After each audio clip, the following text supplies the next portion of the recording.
The lake doesn't make a sound at night. No ripples. No birds. Just stillness thick. Dark. And watching. Locals say it never gives back what it takes. But every now and then, it remembers. At the bottom of Miller's Lake, beneath decades of silt and secrecy, there was a car, blue paint dulled to slate, glass fractured like old bone. Inside, not much survived. But somehow, a photograph did, sealed in a plastic sleeve, untouched by water, time, or truth. She was smiling in the picture, wearing the dress she'd sworn she hated, hair pulled back, eyes full of something long gone or maybe never real. Her family never found that smile again, not after the night she vanished. For 14 years, they believed she'd walked away, ran off, started a new life with a man no one ever met. And yet, the signature on a lease in New Mexico was hers, but the name above it, a stranger's. Grief faded into something colder, resentment. Maybe resignation, until the tow line snapped taut, and the past surfaced, breathless and blue-lipped. It didn't make sense. The roads had been searched, the currents traced. She should have been found within days. But she wasn't. Not until now. And what they found in that car, what they found with her, was never supposed to exist. It begins here, with a smile that outlived the body, and a truth that refused to drown. Whispered through the reeds, waiting in the dark, just beneath the surface. The land was quiet that morning, too quiet. Like even the wind was holding its breath. Jane stood at the edge of it. Boots, crunching softly on frost-bitten earth. Her breath fogging in the December air. 6 years. But the weight of it pressed down on her chest as though the fire had only happened last week. There was nothing left of the house anymore. No beams. No glass. No carbon black bones of what had once been a home. Just a flat, empty plot, cleared and silent, as if grief could be scraped off the earth like old paint. She'd come here every year, always alone, same day, same hour, Christmas Eve morning, not to light a candle or leave flowers. She didn't believe in rituals like that. It was more about the stillness, the cold clarity of being where it happened, where it ended. The fire had started in the nursery. That's what they said. An old space heater shorted, ignited the curtains. The twins had been sleeping. Jane had fallen asleep too, exhausted from a long day of pretending to be fine. She only remembered waking up to the sound of glass shattering and the thick, cloying scent of smoke forcing its way down her throat. The firefighters pulled her out, screaming. Her babies were still inside. They said there was nothing to recover. The cribs had melted. No DNA could be confirmed, just remains. Charred and anonymous. A closed case. A tragedy. And eventually, a ghost story. Retold in whispers by neighbors who stopped making eye contact. She never rebuilt. The foundation still lingered beneath the topsoil, like ribs buried in sand. She could feel them under her boots, like walking over the past but never through it. And then Robert had shown up. He never tried to fix her. And maybe that's why she let him stay. A quiet man, with kind eyes and a real estate license. He'd been her colleague first, then something harder to define. He never pushed. Just waited. Like the tide. This place, it's taken enough from you. He said that morning, glancing at the barren lot. Maybe it's time. Jane didn't answer right away. She stared at the place where the nursery used to be. The part of the house that had burned fastest. She pictured Millie's favorite stuffed bunny, Daphne's nightlight shaped like a cloud. She nodded. I'll sell it. It was the first real decision she'd made in years. And for a moment, just a flicker, she felt lighter. Not free, but less tethered. But that wasn't the end. It was only the first crack in something much deeper. The airport buzzed with low, metallic noise wheels over tile. Soft intercom voices. The rhythmic cough of a departing engine. Jane stood by the security checkpoint, her small suitcase resting by her leg. Her coat zipped high to her chin. It had been years since she'd traveled anywhere, let alone spontaneously. Robert had invited her on a business trip, a luxury property out in Utah. 3 days. He said, might be good to breathe different air. She agreed, almost against her will. Now, standing among strangers and blinking fluorescent lights, she was starting to feel the gravity of it. Leaving Denver, leaving the ashes. She followed Robert through the terminal, the steady click of his shoes guiding her through the crowd. It was cold, even inside. She tightened her grip on her purse, the keychain swinging gently from the zipper, a tiny photo of her girls, preserved in plastic. She hadn't carried it in years.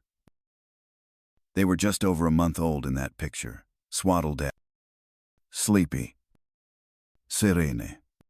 The image had faded at the edges, but their faces remained soft and unmistakable. She'd clipped it on before leaving the apartment. She couldn't explain why.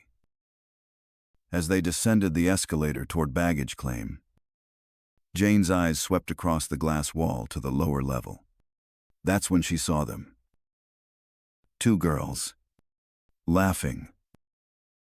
They wore matching pink coats, their hair pulled back into identical ponytails, spinning in a dizzy circle of giggles. Jane's heart stopped mid-beat. Twins. Her throat went dry. Every instinct screamed against it. Coincidence. Impossibility. Trauma rearing its head again. But her feet rooted to the floor. She watched them. And then, her stomach dropped. There was a woman standing behind them. Silver hair. Perfectly styled. High-end wool coat. Stiff posture. Eyes like winter frost. Lucia Calloway. Her former mother-in-law. The same woman who never called after the fire. Never came to the memorial. Never even said the girls' names aloud again. And there she was, standing calmly beside 2 girls who looked exactly like Millie and Daphne, might at age 6. Jane couldn't breathe. She tried to step backward on the moving walkway, earning sharp glances and muttered complaints from travelers behind her. Robert reached for her arm. "What is it?" he asked quietly. She couldn't answer. The walkway carried them past the glass, away from the moment. But Jane twisted around to keep the twins, those possible twins, in view. Everything in her body screamed. Not grief. Not imagination. Recognition. Millie had a small scar above her left eyebrow. Jane spotted the same tiny mark on the taller of the 2 girls. Just before the glass swallowed them again. "What's wrong?" Robert asked, concerned now. "It's Lucia," Jane whispered. "And the girls, Robert. They look just like them." He stared at her, confused. "But that's not possible," he said, gently. Jane didn't respond. Because some part of her, some quiet, trembling part, didn't believe in impossible anymore. Not after what she just saw. Not after 6 years of ashes and silence. The story continued, but in a way no one expected. And it all began again, with 2 pink coats, and a woman who was supposed to be mourning, but never did. The crowd thinned near the exit gates. The holiday bustle, giving way to quiet observation. Jane stood frozen beside Robert, eyes fixed on the pink coats that had already begun, slipping through the edges of the crowd like petals on a stream. Then she saw her again. Lucia Calloway, impeccably dressed, calm, composed. Her silver hair was swept back into a tight bob, not a strand out of place, as if the years hadn't touched her at all. She was exactly as Jane remembered, except colder now, more distant. If that was even possible. The girls hovered near her, laughing softly, pointing at a Christmas display set up across the terminal. Jane's breath hitched. Those giggles, they sounded right. Not similar. Not like strangers. Familiar. To familiar. She moved closer. Robert called after her, but she didn't hear him. The airport lights blurred at the edges of her vision. Everything else dropped away. It was just Lucia, and the twins, and a hallway that suddenly felt like it went on forever. "Lucia," Jane said, her voice brittle in her own throat. The older woman turned slowly, surprise flickering across her carefully preserved face. But only for a moment. Then came the mask, pleasant, unreadable. "Jane," she said coolly. "What a surprise." Jane swallowed. Her voice trembled, but her eyes didn't leave the girls. "They're beautiful," she said softly. Lucia followed her gaze, then looked back with a half smile, not quite warm, not quite hostile. "Thank you. My granddaughters." The words hit like a slap. "You never reached out," Jane said. "After the fire." Lucia blinked slowly, as if bored already. "Fire." Jane's blood went cold. "In Denver. Christmas Eve. My house burned down. My daughters," her voice caught. "They died." Lucia's expression didn't change. "Oh," she said. "That was years ago. Wasn't it?" Not sorrow. Not shock. Just a flicker of disdain in her eyes. "You won custody," she added, lips tightening, then failed to keep them safe. Jane staggered back a step. Her breath came in shallow gasps.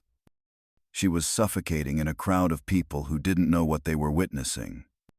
A reunion that felt more like a haunting. Then she heard it. "Daddy." 2 small voices rang out. The girls ran not to Lucia, but past her, toward a tall man stepping through the arrival's gate. Jane's stomach dropped. "Royce. Her ex-husband." Immaculate suit. Designer shoes. Hair a little grayer now, but still perfectly styled. He knelt as the girls threw themselves into his arms. He laughed warm, open, and hugged them tight. And Jane couldn't move. It was like watching a dream she wasn't part of, a life she'd been erased from. Robert finally caught up to her. He placed a hand on her shoulder. Jane turned toward him, eyes wide, whispering like someone in a trance. They ran to him, called him Daddy. Robert looked over, frowning. "That's Royce." She nodded. The girls, her voice cracked. "They look exactly like Millie and Daphne." Robert stared at the family tableau. Lucia adjusting the girls' coats. Royce checking his phone. The twins beaming. "It doesn't make sense," he said softly. Jane's voice dropped to a whisper. "Unless it was never an accident." They followed from a distance. Not recklessly, carefully. Like ghosts trailing a living memory. Jane sat tense in the taxi's back seat. One hand curled around her keychain. The plastic sleeve with the baby photo felt warm from her touch. She stared at it at the weight. The birth dates. The faint smile on Millie's face. "They're mine," she whispered. Robert said nothing, just gave the driver directions to stay back. The black Lincoln carrying Royce and Lucia turned off the main road. Then again, the city gave way to long stretches of hills. Then to quiet. Snow dusted pines. They were leaving the world behind. Eventually, the car turned onto a winding private drive. The mansion loomed ahead, old stone. High gates. And windows that reflected nothing but cold light. Isolated. Perfectly secluded. Royce's car disappeared behind the trees. The taxi stopped at the edge of the drive. "This is as far as I go," the driver said flatly. "Not getting tangled in rich people drama." Jane paid double the fare. Didn't blink. They stepped out into the freezing air. Breath rising in clouds. The world was unnaturally still. The kind of stillness that holds a secret. A man emerged from a white van parked by the gate, gray hair. Worn flannel. A gardener by the look of him. Robert approached. "Hi. Sorry, we're with Colorado Luxury Properties. Looking for Mr. Calloway." The man squinted, then nodded. "That's him. Lives just up the hill." He motioned to the mansion with a weathered hand. "Just got back with his daughters. Picked them up from that fancy boarding school. Smart kids. Twins." Jane's chest clenched. "Do you know their names?" she asked. The man chuckled. "Sure. Evie and Castella. Weird names." "Huh. But sweet girls." Jane's heart dropped. Her knees went weak. She turned away, eyes filling. Robert stepped closer. "This is it," she said. "They didn't die. He took them." Robert nodded slowly. "Then we're not leaving. Not until we know the truth." Jane looked up at the mansion, its lights glowing faintly behind frosted glass. The same lights she once imagined filling the nursery. A home for the life she lost. But that home hadn't burned down. It had been stolen. And now, it was time to take it back. The mansion loomed like something out of a dream, not the kind that soothes, but the kind that wakes you with sweat-soaked sheets and no memory of why. From their position beneath the trees, Jane could just make out the silhouettes moving behind the curtain-lined windows. A flash of pink coats, a tall figure handing off luggage. Laughter muffled, but unmistakable, spilling out through the cracked winter air. It felt like trespassing on her own life. Robert whispered beside her, "We need a plan." She nodded, her pulse thudding at her temples. They circled the perimeter, stepping carefully over frozen hedges and into the drive, keeping their heads down. A van marked Greenleaf Exotics sat idling near the side entrance, the same delivery man still unloading pots of vibrant orchids into the snow. Robert approached him again, offering to help.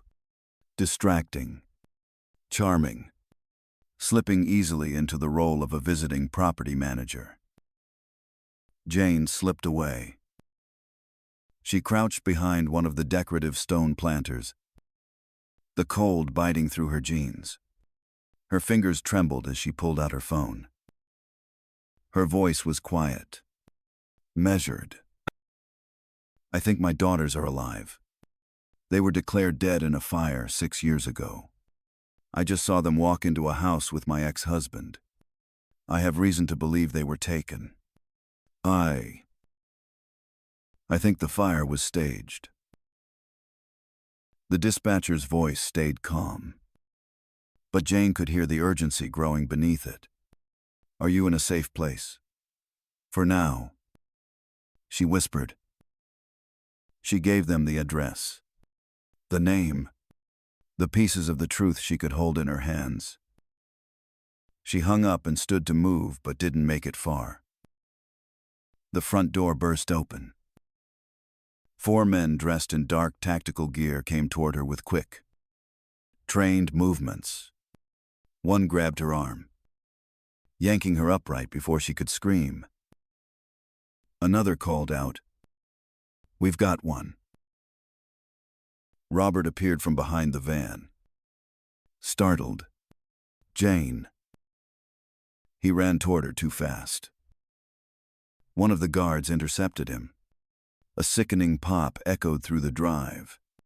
Robert went down, clutching his shoulder with a sound Jane would never forget, half pain, half fury. "Stop," she screamed. "You're hurting him." The guard didn't even flinch. They were being dragged toward the house when a sharp siren cut through the trees. And then, everything cracked open. Flashlights, shouts, blue and red lights spilling across marble columns and gravel drive. Police cars screamed into the circular drive like an exorcism. The guards froze. "Let them go," a voice bellowed from the lead cruiser. Jane felt the hands release her. Robert crumpled to the pavement, his face pale, breath short. Officers swarmed. Voices shouted orders. Guns weren't drawn, but the weight of consequence hung heavy in the air. A tall officer approached, badge gleaming in the cold. "Which one of you is Jane Matthews?" "I am," she whispered. "They attacked us. My daughters, they're here. They said they died, but they're here." The officer nodded once, then motioned for EMTs. Robert was already being helped to his feet, one arm cradled, eyes burning with pain and unfinished rage. Then the door opened again. Royce stepped out, perfectly composed. He smiled like a man hosting a holiday dinner. "Officers," he said, voice smooth, "there must be some mistake. This woman is unstable. She trespassing. She's been harassing my family. The officer didn't flinch. We'll need to see identification and documentation about the children. Royce arched a brow. Of course. But Jane saw it. In his eyes. The twitch. The sudden flicker of calculation. He wasn't prepared for this. They were separated. Questioned. The guards rounded up and held in the front garden under police supervision. Jane stood off to the side, shivering beneath her coat, her gaze pinned to the house. The girls were somewhere in there. Had daughters. Inside, a man in uniform leaned over the folder Royce had provided birth certificates, school records, vaccinations. All neat, all official, but none of them true. They're forged. Jane insisted. My daughters were born in Denver, not Nevada. I have the original hospital records. Look at the weights, the times. They're identical. An officer walked off to make the calls. Silence fell again. Until one of the guards, a man with deep lines on his face and a nervous twitch in his hands, spoke up quietly to the officer closest to him. I want to talk, he said, privately. They pulled him aside. The man kept glancing at Royce like he was looking at the devil himself. Then he started to talk. I was there, 6 years ago. They paid us to do it. Jane turned, her breath catching, to what the officer asked. The fire. The guard whispered. It wasn't an accident. We were told to rig the wiring, make it look real. We took the kids first. Swapped in remains, animal bones. Some other stuff. It wasn't my idea. I drove the van. He shook his head like he was trying to shake off the memory. Lucia met us outside town. She took the girls. The officer's face was stone. Jane stepped forward, her voice barely audible. Why? The guard looked at her, eyes wet now. Royce said he wanted them, but not with you. Said you were unstable. Said it'd be better if everyone thought you burned. Behind him, Royce lurched forward, eyes blazing. Liar. Officers restrained him instantly. Cuffs snapped on with cruel precision. Jane stood trembling. Not from cold now, but from the collapse of everything she'd been forced to believe. Her children hadn't died. They'd been taken. By the man who swore he loved her once, and the woman who never believed she was good enough. And now, after all this time, the truth had surfaced. Not in flames, but in the shadows, where they buried her daughters, and called it grief. The waiting room at the station was quiet. Too quiet for what it held. Jane sat still, hands wrapped around a paper cup filled with lukewarm coffee she hadn't touched. The lights above buzzed faintly, and the walls were too clean, too white, as if even memory couldn't cling to them. Across from her, Robert sat in a sling, his shoulder now set. Though the pain still pulled at the edges of his face, he hadn't said much since the officers left with the DNA swabs. He didn't need to. There were no words for the ache in Jane's chest, the feeling of being on the edge of something too big to name. Then the door creaked open. Captain Reeves stepped in, followed by a woman in a neat gray suit, Child Protective Services. Jane assumed. Her smile was soft, but purposeful. They're ready, the woman said. Jane rose slowly. What did the test say? Captain Reeves looked her in the eye. They're yours, Miss Matthews, just like you said. Her knees nearly buckled. Robert moved to steady her, his good hand light at her elbow. They're in the family room.